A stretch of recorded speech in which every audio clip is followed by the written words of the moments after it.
I led a debate on access to cash, which focuses on choice, financial inclusion, budgeting, privacy, and the use of cash.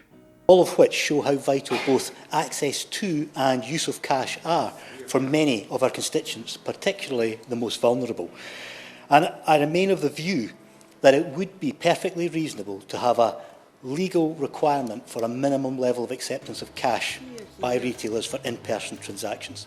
At Northern Ireland Questions, I challenged ministers. The world's most exciting economic zone is how the Prime Minister described Northern Ireland being in the UK market and having access to the European market. Does the Secretary of State agree with that assessment? And if he does that not mean that the rest of the UK's nations are at a disadvantage, being less exciting only being part of the UK market? I supported the government's position on a vote related to the Stormont Brake in the Windsor framework. It allows Northern Ireland Assembly members to raise concerns about new EU laws, and it's unfortunate that Scotland lacks a similar framework. We will need independence to rejoin Europe.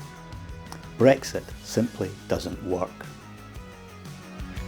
And Stephen Flynn pointed this out at PMQs. Is that whilst Westminster is once again consumed by the damage being caused by Brexit, the public at home are facing the biggest fall in living standards ever, the highest tax burden since the end of the Second World War, and inflation at 10.4%. When are the Conservative Party, and indeed the Labour Party, going to realise that Brexit can't work?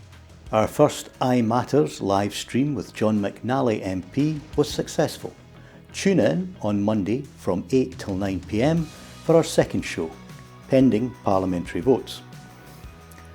I voted against the lifetime pension allowance change in the budget debate, as I believe it should have been focused on helping doctors instead of benefiting the super wealthy.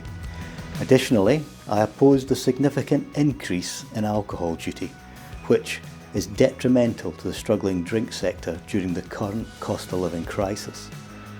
I have serious concerns about the powers of suspicionless stop and search contained within the Public Order Bill, and therefore I supported the Lord's amendments.